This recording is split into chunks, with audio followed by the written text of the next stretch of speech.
Hello and welcome all students. How are you? I hope you are well and safe at your home. Students, in this second session of thermodynamics, today we will discuss about the various kind of processes. So what are the different processes? You might heard the name isothermal, isobaric, isochoric and some kind of adiabatic kind of process. So what are these processes? What are the characteristics of these processes? That we will discuss in today's session. So come, let us study about the different thermodynamic processes. So students, in this class, we shall begin with the relationship between Cp and Cv. For ideal gas, we shall also calculate the Poisson's ratio. So let us begin today's class. What is the relationship between Cp and Cv? In previous class, I told you about Cp. What is Cp? It is molar heat capacity at constant pressure. Means it is equal to the heat required to raise the temperature of 1 mole substance by 1 degree Celsius, keeping pressure constant. Now if you talk about Cv, it is what? It is again molar heat capacity. This is also molar heat capacity, but at constant volume. It is defined at constant volume. It is molar heat capacity at constant volume when we keep the volume constant. Now at the constant volume, the heat capacity is, say for example, Cv, right? Qv is calculated by Cv delta T. Delta T is the change in temperature, which is equals to the internal energy. That is the reason why we call internal energy is the heat of constant volume. This is very important. Now if someday in any numerical you see it is written that heat at constant volume is this much. When I say heat at constant volume, that definitely I mean to say molar heat capacity at constant volume or internal energy. Now if we keep the pressure constant, the heat capacity is Cp. So Cp is calculated by Qcp dt, Ncv dt and Ncp dt. Qcp dt, which is change in temperature and Cp, and equals to the enthalpy.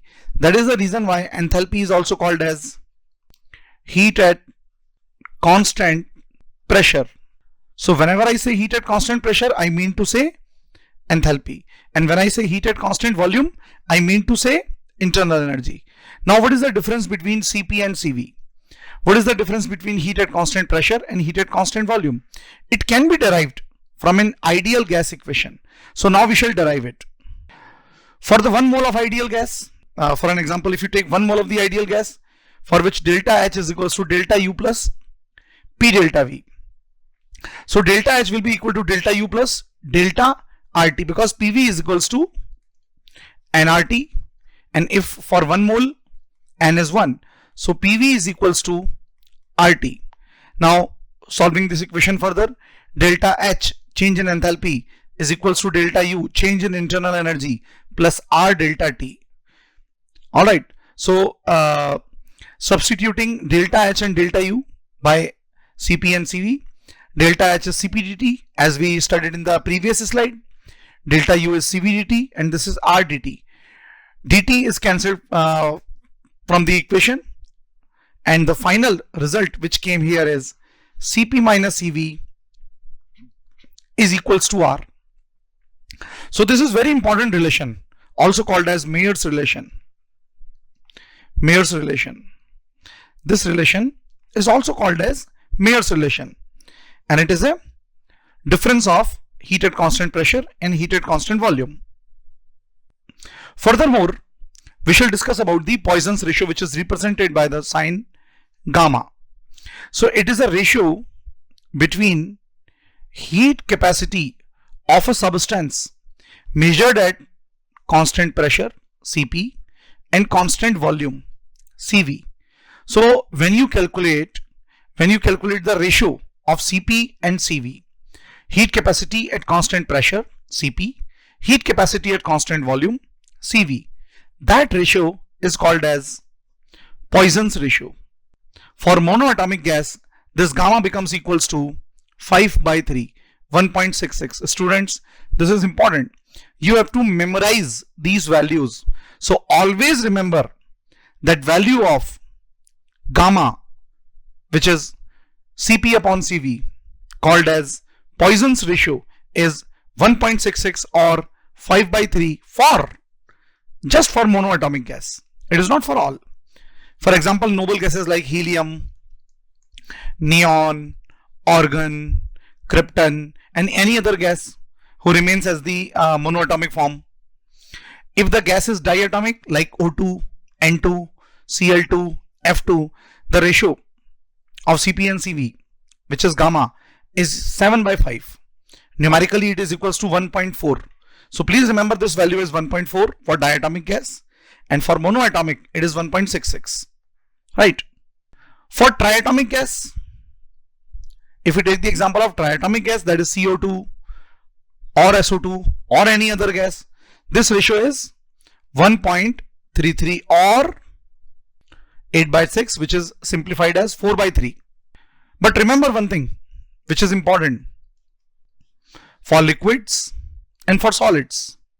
Cp is equal to Cv because there is no expansion, right? But for gases, Cp is always greater than Cv, apart from few exceptional examples or exceptional conditions. By and large, prima facie you can say that Cp is greater than Cv for gases. All right. Now here we go with the next one. Now we shall discuss about the state of the system. What is the state of system and how to define the state of system, and moreover, most important thing is why to define the state of system. How to define the state of system and why to define the state of system. So what is the state of system? First of all, a state of a thermodynamic system is described by its measurable or macroscopic properties, pressure, volume, and temperature. These are the macroscopic properties or measurable properties. Students, there are few properties which are measurable. Like if I ask, or if you ask, or if somebody asks, what is your height?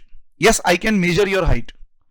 By using inch tape or scale, I can measure your height. But I cannot measure your nature. What kind of nature you carry?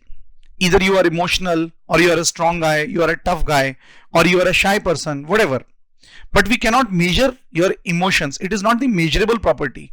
It can be felt, but it cannot be measured.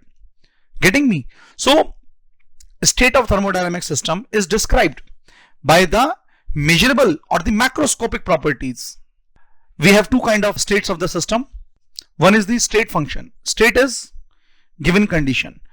Now, any property of the system whose value depends only on initial and final state. It depends only upon initial and final state of the system and do not depends upon the path which is followed by the system. No matters what path is being followed by the system, but if initial and final conditions, initial state and final states are same, then there will be no change in the state function, or you can say that state function will remain same. Now say for example, internal energy U, enthalpy H, entropy S, Gibbs energy G, temperature T, pressure P, and volume V. These are the state function. So entropy of any gaseous system or enthalpy or internal energy does not depend upon the path which is followed by system. It hardly matters. What matter is how this system is reached up to this state. Choosing by which path doesn't matter. Alright. Now the another one is path function. What do you understand by the path function? As the name suggests, these are those properties whose value depends upon the path which is followed by the system is called as path function. Say this is point A and say this is point B. Now if this is path 1, this one is path 2, and this one is path 3. In all these three paths, if work done here is W1, here work done is W2, and here work done is W3. In all the cases, we started with A and we end with B, but with a different path.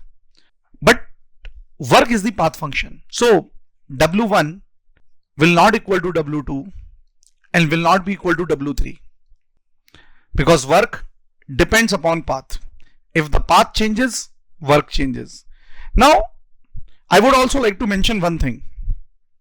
See, students, when you will study physics, you will study gravitation in physics, or you will study electrostatic in physics, they will tell you that work not depends upon path.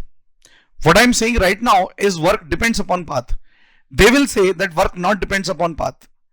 And sometimes students get confused that whether chemistry is wrong or physics is wrong. But let me tell you one thing, no one is wrong. We say in chemistry, here we say that work not depends upon path. In physics, primarily they say in gravitation and electrostatic, they say work not depends upon path. We say work depends upon path. They say work not depends upon path. Why? Because work not depends upon path in conservative force, but work depends upon path in non-conservative force. So if you have, we have two kind of force field. One is conservative. Now I know you must be thinking what is conservative and non-conservative. Conservative force fields are those in which mechanical energy remain constant, and vice versa with the non-conservative. So in conservative, work not depends upon path. This is what you study in physics. Example, class 11th gravitation. In class 12th you will study electrostatic. But in non-conservative force field, work depends upon path. Example, friction, thermodynamics. So here I will say that work depends upon path. Alright. So here is one question for you. Which of the following is path function which depends upon path? We know that work is path function. We know that heat is path function. Right answer of this question is A and B. So work depends upon path. Now if I ask you another question, students, what about the internal energy and enthalpy? If I ask you about the internal energy and enthalpy, let me tell you one thing. Are they state variable? No. Are they state function? Yes, they are state function.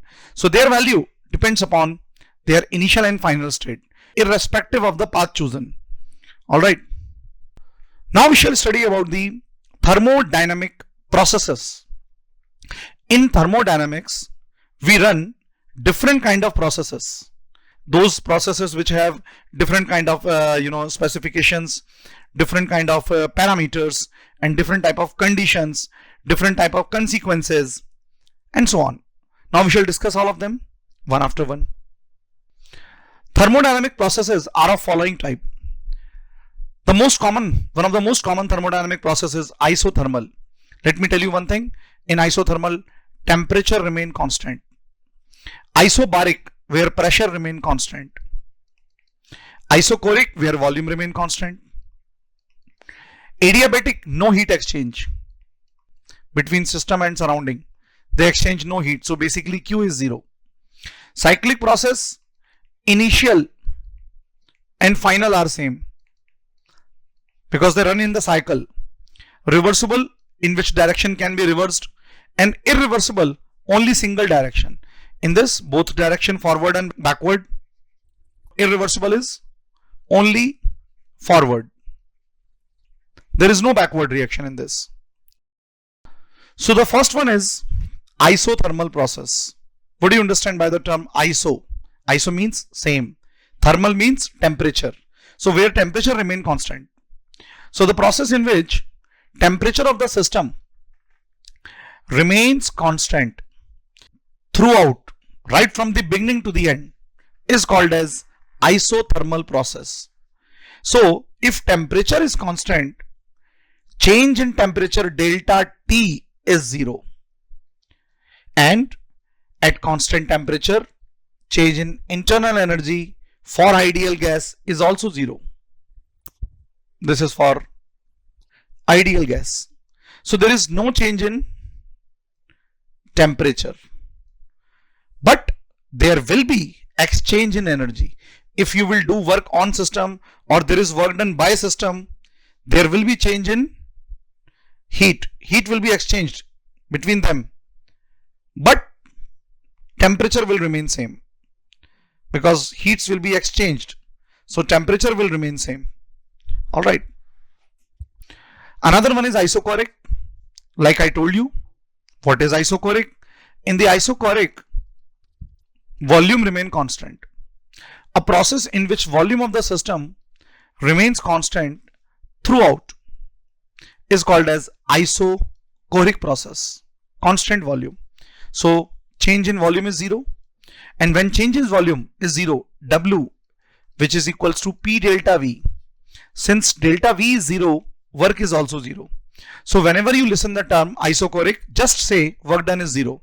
And what is the example of isochoric? Those processes which take place in the closed container. See, in the closed container, nothing comes in and nothing goes out, and internally volume remain constant. Now you imagine the closed room. Whatever the volume of closed room will definitely remain constant.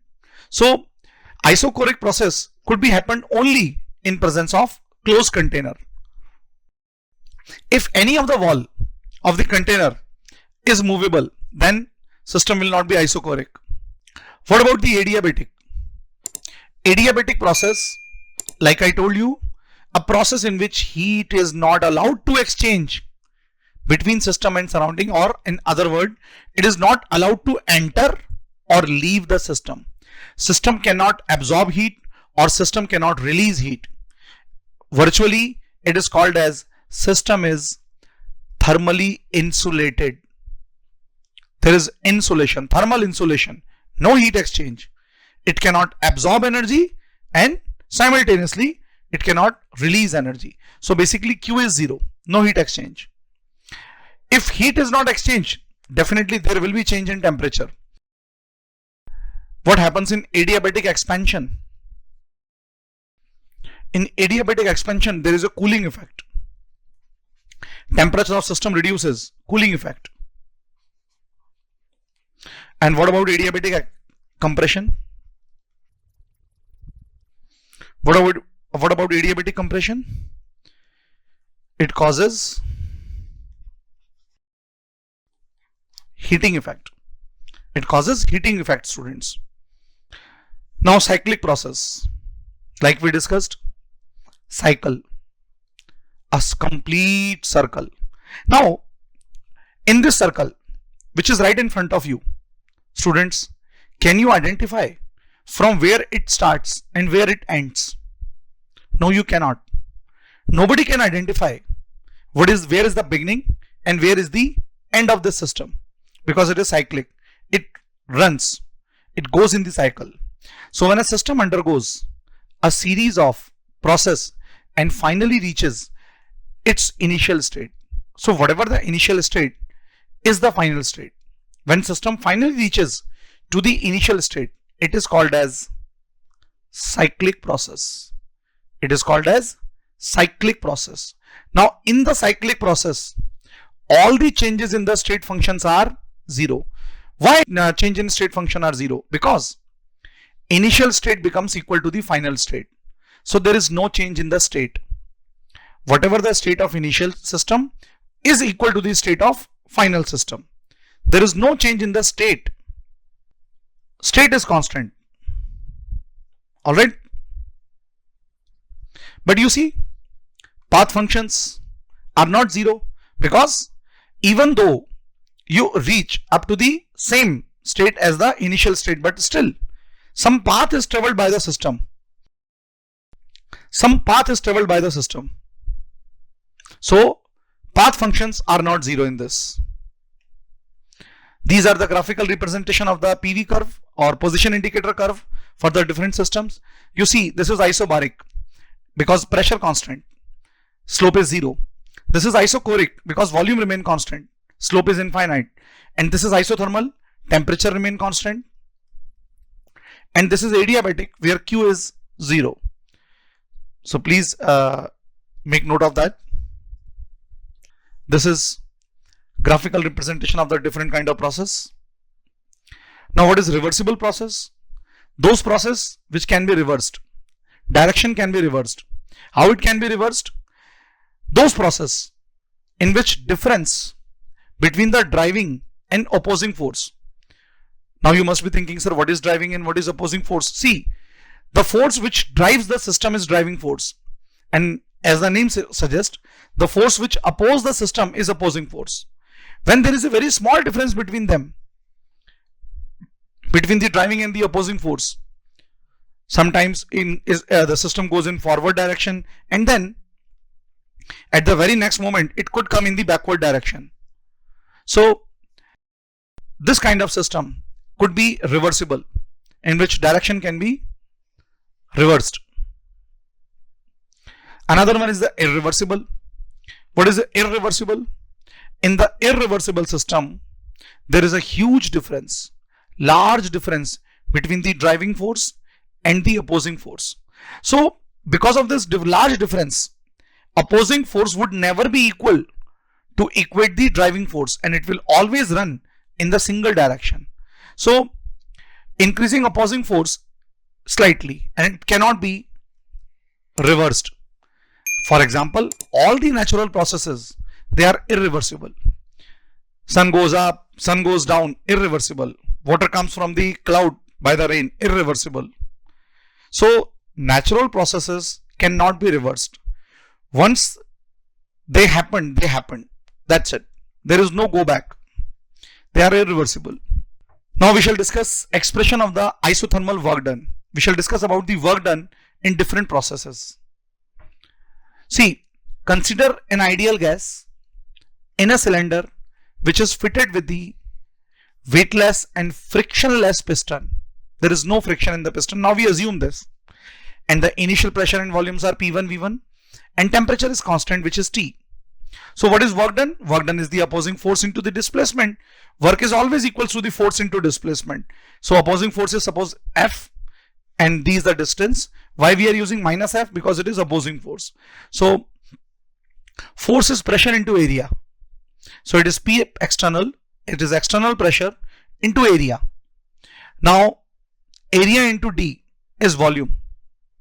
So it is minus P external, change in volume, and finally the formula came W is equals to minus P delta V. Please note of this is something important. This is work done. This is the expression of isothermal irreversible. That was the work done of isothermal irreversible. And the sign convention, work is minus P delta V. During compression and expansion, there are different signs. When expansion take place, V2 is greater than V1, and delta V, change in volume, will be positive. See, when something increases, my dear students, its change is positive. But when something decreases, change is negative. And when change is negative, when delta V is negative, work done is positive. And when delta V is positive, work done is negative. So these are the expression sign conventions as per the IUPAC. In case of the vacuum, isobaric, external pressure is 0. So work done will be 0. So remember, there is no work done in vacuum. Isobaric, where pressure is constant, please remember, it is not 0. Pressure is not 0, it is constant. When something is constant, change is 0. So when pressure is constant, delta P is 0. And W is equals to minus P delta V. For isochoric, volume constant. When volume constant, change in volume 0. When change in volume 0, work is altogether 0. So work is altogether 0 for isochoric process. Alright. These are the expression of isothermal reversible work done. This is how we calculate by using this formula.